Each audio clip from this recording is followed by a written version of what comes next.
He's literally got rubbish in his breath.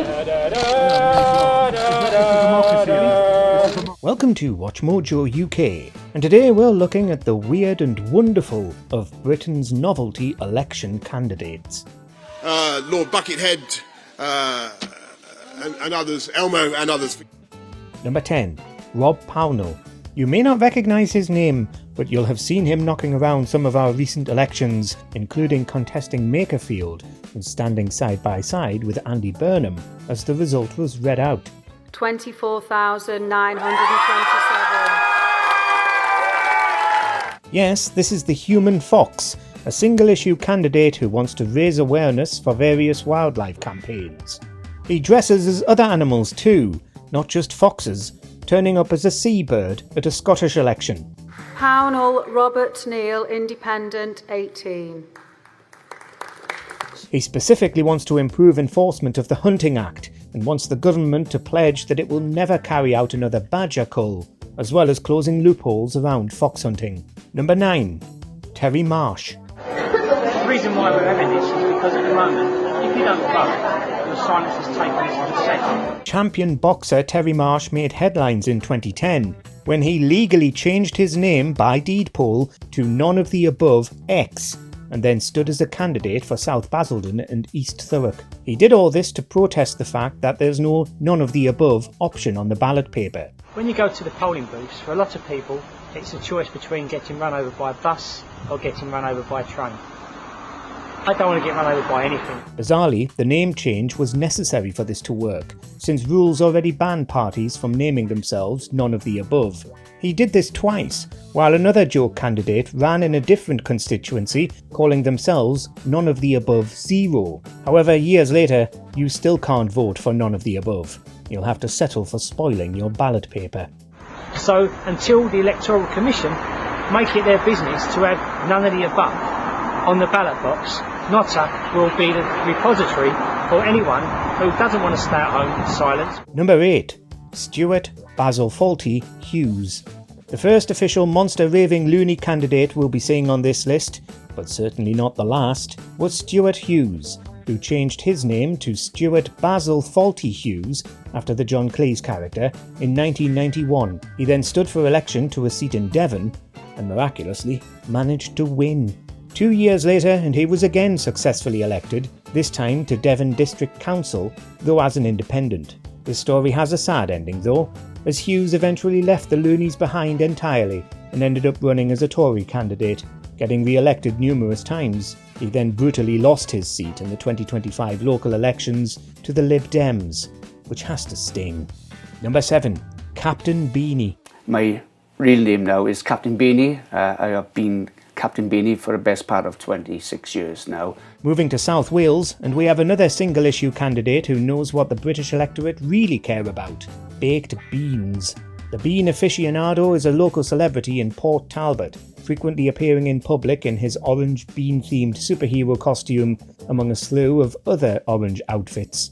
And then it all obviously proceeded back in September 1986, when I had this half-baked idea to lay in a bath of cold baked beans. He legally changed his name to Captain Beanie back in the 90s and has remained so ever since, standing in numerous by-elections over the years, including trying to get into the Senedd more than once. When he's not contesting elections, he's raising money for charity, famously once sitting in a bath full of cold baked beans for 100 hours. And then I was collecting so much of this memorabilia of baked beans, I thought, would it be amazing if I sort of, I don't know, make a bit of a museum out of it, perhaps. Number 6. Lord Toby Jug. Strike your eccentric guitars. Strike your eccentric guitars. Another loony, Lord Toby Jug was a prominent member of the monster raving loonies throughout the 2010s, until he was booted out for getting into a mudslinging match with Nigel Farage. He derided UKIP in the wake of UKIP politicians and candidates being dubbed fruitcakes and loonies by the press, calling UKIP extremists. He was then called divisive by the other loonies and kicked out, at which point he founded a new party, the Eccentric Party of Great Britain. Such a counterpoint, counterproductive, a brave new voice. Oh, don't you just love it? As the leader of the eccentric party, he stood in the seat of Uxbridge and South Ruislip in 2015 against both Boris Johnson and the Loonies' leader at the time, Howling Lord Hope. Come on, people from near and far. Help and wish upon a star. Number 5. Tom Scott. My name's Tom Scott. I'm a freelance web developer and video guy and a load of other things. If you spend much time on YouTube, you're probably familiar with Tom Scott. With nearly 7 million subscribers, he's one of the UK's most popular creators, and he's also stood as an MP before. Apparently all of this came out of losing a bet, but Scott ended up standing in the cities of London and Westminster in character as Mad Captain Tom Scott. Back in April, I ran for Parliament, or more accurately, my alter ego, Mad Captain Tom, ran for Parliament. Bizarrely, he wasn't the only pirate-themed candidate on the podium. Pirate Party UK also stood a candidate and did better. However, Pirate Party UK is more concerned with copyright and online privacy, rather than dressing up like a pirate and doing a silly voice, like Tom. How will I be running Talk Like a Pirate Day for many, many years? Number 4. Elmo. Down here, Prime Minister. He's actually called Bobby Smith, but you'll have seen him on the by-election stage many times over the years in this costume. In his role as the founder of the Give Me Back Elmo party, Smith is trying to advocate for fathers' rights, specifically against family courts being weighted towards the mother. And on June the 8th, I'll be in the election, and so will Elmo, to make sure that they've got a voice. He's been standing in elections since 2015, and often only getting a few dozen votes, but frequently targeting seats of high-profile figures, including appearing next to Theresa May at Maidenhead during the 2017 general election. He even stood against then-future Prime Minister Keir Starmer in 2024, and has been involved in new Fathers for Justice actions. Smith, Bobby, known as Bobby Elmo Smith, 3. Number 3. Screaming Lord Sutch. And it was a bit of a laugh and a giggle, but some of the people took it the wrong way, you know. It was meant to be tongue-in-cheek. A musician who rose to fame in the swinging 60s before pivoting to a political career. To this day, Sutch holds the record for contesting the most elections in the UK, standing in 39 of them over a period of 34 years, slightly more than one a year on average. I mean, I had my own radio station, Radio Sutch, so these things have come about now, vote to 18 and commercial radio. He also lost his deposit every single time. Before the Loonies, he created the National Teenage Party and contested many high-profile seats, including the one vacated by John Profumo after the infamous Profumo affair.